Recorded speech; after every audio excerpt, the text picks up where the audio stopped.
aujourd'hui, on parle d'économie tout court, hein, j'ai l'impression. On parle d'économie qui se digitalise, qui se transforme. C'est justement votre rôle à vous, Philippe Lemoine. Le rapport en quelques mots, si on doit le résumer à 2-3 enseignements très forts, qu'est-ce qu'il dit justement de cette compréhension des entreprises de l'économie traditionnelle de prendre ce virage du numérique? Il y a une phrase dans le rapport dans lequel j'ai été amené à dire que le numérique pouvait être une opportunité pour la France, mais que la transformation numérique, c'était plutôt la chance que la France devait saisir. Alors pourquoi? Parce que j'ai appelé ce rapport la nouvelle grammaire du succès, en ayant en tête l'idée que une grammaire, voilà, il faut s'adapter à quelque chose. Il y a dans le numérique, il y a des choses qui marchent, il y a des choses qui ne marchent pas, donc il faut s'y adapter. Mais qu'on peut aller au-delà, on peut voir les choses un petit peu autrement. Et notamment l'opportunité qu'on peut voir, c'est que en France, vous voyez, moi fais partie des personnes qui sont assez ravies qu'on ait placé les questions de compétitivité économique au centre du débat politique. Mais on l'a fait à notre manière, on l'a fait avec le risque de parler un petit peu de la compétitivité d'hier et pas de la compétitivité d'aujourd'hui. Et puis on a du mal à insérer d'autres thèmes dans le débat. Or, ce qui est intéressant avec le numérique, c'est que dès lors qu'on respecte cette grammaire, on peut faire une chose, la chose suivante, c'est tenir d'une main un principe de réalité et de l'autre main un principe d'audace et d'utopie. Parce que c'est un peu la grande aventure industrielle, on ne réalise jamais rien s'il n'y a pas en même temps un principe d'utopie et d'audace. Ah, bien sûr, en France, on a besoin de s'adapter, de respecter les règles. Voilà, il y en a des règles. Mais allons-y, quand on voit, je pense que Loïc, vous devez en voir tout le temps, en Californie, il y a un certain nombre de patrons américains, moi, qui me bluffent complètement quand on voit M. Elon Musk, qui après avoir gagné de l'argent sur PayPal, investi en disant je connais rien à l'automobile, mais je vais faire un projet, la Tesla, et je vais faire l'automobile la meilleure du monde. Il y a une capacité à fédérer un écosystème, à fédérer tout un ensemble de forces qui fait que oui, ça avance. Et là, en France, on a besoin de diffuser des messages de ce genre parce que ni dans le milieu des pouvoirs publics, ni dans le milieu des entreprises, etc., on a suffisamment cette niaque-là pour le moment. Il faut y aller en ne craignant pas de faire des bêtises, parce qu'on obéira en même temps des règles, sinon ça ne marchera pas. Alors justement, on parle beaucoup d'innovation, ce n'est pas du tout virtuel, cette innovation, et vous parliez d'ailleurs d'Elon Musk, qui est évidemment un exemple très fort en ce moment, c'est quand même quelqu'un qui va très très loin, qui prend des paris incroyables. Mais sauf que nous aussi, c'est de ça dont rêvent les grandes entreprises, n'est-ce pas, Philippe Lemoine? Les grandes entreprises et les entreprises d'une manière générale, moi je trouve qu'il y a 3 atouts formidables en France à côté des startups. Le premier, c'est que les Français, vous, moi, etc., courent vite. Or, la révolution numérique, on a commencé à parler de numérique quand on a compris que c'était les personnes qui faisaient la course en tête. Quand il y a eu les outils et quand il y a eu des façons d'innover, des façons de communiquer, des façons de partager, des façons de faire du troc, etc., qui ont été inventées par les personnes avec les entreprises qui doivent s'adapter. Bon. Dans les entreprises petites qui tirent en France peut-être vers le bas la moyenne de l'utilisation des technologies d'information, il y a tout de même des bonnes nouvelles, il y a les startups.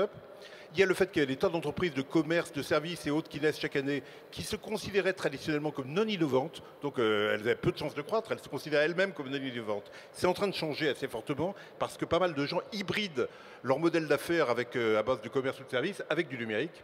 Et puis troisièmement, je trouve qu'il y a une batterie de services B2B fondés sur du numérique pour les entreprises petites de moins de 10 salariés, absolument formidable en matière juridique, trouver des contrats, trouver des lettres types, en matière de tenue de comptabilité, en matière de contrôle de gestion, de coaching du dirigeant d'entreprise sur son smartphone en disant t'as oublié d'envoyer une facture ou de saisir une facture, tu l'as saisie sur ton smartphone, etc.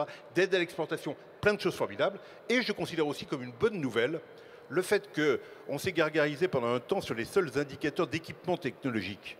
Bon, et on disait, l'administration, elle est très bien parce qu'elle est en matière de dématérialisation, en matière d'utilisation des technologies, elle se débrouille très bien. Les grandes entreprises, toutes des très bons scores.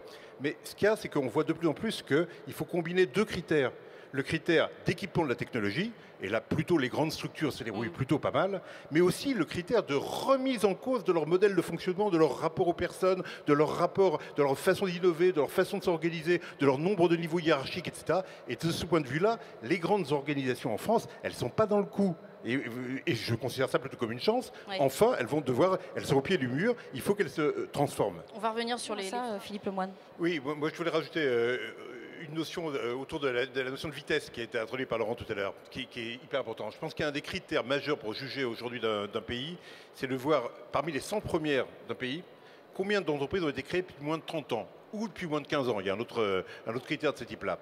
Il se trouve qu'en France, on en a une sur les 100 premières qui est Free. Bon. À l'échelle européenne, c'est pas mieux, il y en a 9. Aux États-Unis, il y en a 63. Et ça, c'est une image tout à fait différente de la croissance, parce que c'est un petit peu comme l'ascenseur social, c'est l'ascenseur économique. Quelle est la chance pour une entreprise d'accéder vraiment au sommet? Et ça tire énormément de choses. Et alors, dans le cas du numérique, comme il s'agit de comprendre l'environnement qui bouge beaucoup, je parlais des personnes, eh bien, c'est extrêmement important de voir quel est l'âge d'une entreprise. Vous voyez, si vous comparez par exemple à Facebook, je crois que Mark Zuckerberg a dû fêter ses 30 ans à lui il y a quelques mois.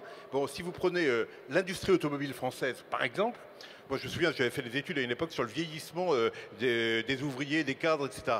Tout le monde a vieilli, même les clients. Aujourd'hui, l'acheteur moyen d'une voiture neuve en France, c'est 51 ans. Donc quand vous êtes au service marketing d'une entreprise d'automobile, vous avez de la curiosité, vous regardez des tas de choses qui se passent sur le covoiturage, sur l'autopartage, etc. Mais vous êtes payé tout de même pour regarder le marché solvable, 51 ans. Et donc ça, il faut absolument faire évoluer ça. La bonne nouvelle tout de même là-dedans, c'est que faisons les benchmarks, c'est indispensable pour les règles de la compétition. Mais la France, traditionnellement, c'est un pays qui... Tocqueville avait dit qu'on était un pays révolutionnaire. C'est vrai en politique, c'est vrai dans tous les domaines, mais c'est vrai en création d'entreprise. Quand vous regardez l'histoire des créations d'entreprises, il y a des vagues. La dernière grande vague, malheureusement, c'était les années 60, c'était l'innovation de services, les Carrefour, les Fnac, les Club Med, etc.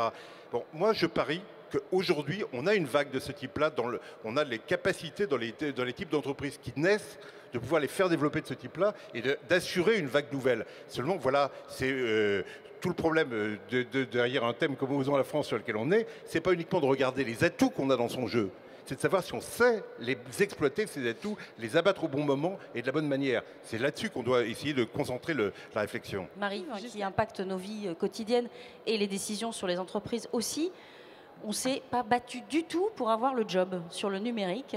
Même si la personne qui occupe le poste en succession à Nelly Creuse, qui est en charge du numérique en Europe, est tout à fait intéressant sans doute.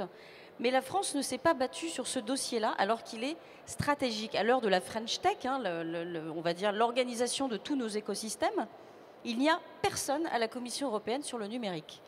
Moi, j'aimerais vous faire réagir là-dessus. J'ai écouté tout à l'heure Aude de Thuin qui disait qu'elle créait ou elle prenait des initiatives sous le biais de la colère. Bon, on peut avoir une petite colère sur ces sujets-là, notamment parce qu'il y a un moment qu'à l'échelle de l'Europe, on n'ose pas l'Europe, là pour le coup. Alors que osons la France, d'accord, mais osons l'Europe aussi sur le numérique, c'est absolument indispensable. Moi, j'avais été assez indigné quand Madame Merkel était venue il y a quelques mois à Paris et avait dit parlons ensemble d'un Internet européen. Moi, je connais que des gens, je ne sais pas si c'est votre cas, que des gens qui ont ricané. Il faut dire que l'expression n'était pas heureuse, ça ne veut rien dire, un Internet européen. Mais quand on fait de la politique, on ouvre des tiroirs et on dit, sous le nom Internet européen, voilà les dossiers qu'on a envie de traiter. On a envie de traiter les dossiers de droit de la concentration, on a envie de traiter les dossiers de fiscalité, on a envie de traiter les dossiers de droit d'auteur, on a envie de traiter les dossiers qui concernent les données. Quand vous voyez, par exemple, le programme Copernicus d'observation de la Terre, qui débite chaque année 4,5 fois le volume de données qui avait été collecté par le CNES depuis 1961, avec des impacts économiques majeurs sur l'agriculture, sur la météo, sur la planification urbaine, on n'a pas défini une politique des données autour de tout ça.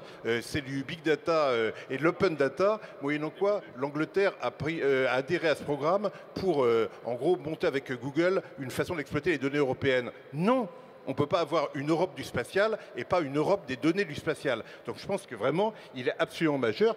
Et on sous-estime le fait que l'Allemagne, sur laquelle on a une vision, on n'arrête pas de parler de la compétitivité manufacturière, des coûts du travail, des réformes du marché du travail, mais on sous-estime le fait que l'Allemagne, il va à fond sur le numérique aujourd'hui, que le programme de l'industrie allemande, Industrie 4.0, est extrêmement bien fait, qu'ils ont un mode de gouvernance qui est extrêmement sérieux, avec un sommet annuel qui amène les pouvoirs publics et les entreprises à se concerter chaque année, et ils ont misé sur le fait d'avoir le commissaire du numérique. Donc il est temps, et je crois que le message, pour le moment, est en train d'être bien entendu. J'en ai fait un message vigoureux de ce rapport, et Axel Lemaire va tout à fait dans ce sens-là, de faire une initiative franco-allemande pour y aller, oser l'Europe. Marie, une réaction sur... Juste les talents partir ailleurs, c'est dommage. Un petit mot, Philippe. Oui, moi j'ai employé l'expression grammaire du succès pour traduire le point avec lequel je suis d'accord avec vous, hein, c'est-à-dire qu'il y a des règles du jeu. Mais il y a une place pour le politique, un politique qui doit se transformer, mais bien sûr qu'il y a une place pour le politique. Quand j'écoute, j'ai cité Edward Snowden là dans le petit moment, quand j'écoute Edward Snowden répondant à Glenn Greenwald, qui l'interroge en disant « Pourquoi à 27 ans vous avez pris de tels risques ?» Le risque d'être... il dit « Parce que moi, pour me construire, Internet est devenu quelque chose de tellement important, j'ai échangé avec tellement de personnes pour savoir qui j'étais et où je voulais aller, que je ne conçois plus un monde dans lequel on ne peut pas avoir confiance dans Internet. » Et ça, c'est des responsabilités nouvelles pour le politique qui viennent des users, qui viennent des personnes. Alors bien sûr, on a des tas de choses à imaginer, je ne dis pas que c'est les institutions telles qu'elles fonctionnent aujourd'hui, mais il y a une place pour la question politique aujourd'hui. C'est pour ça qu'il faut tout de même s'interroger, osons la France, osons l'Europe, sur qu'est-ce qu'on a à apporter au monde de demain, bien sûr.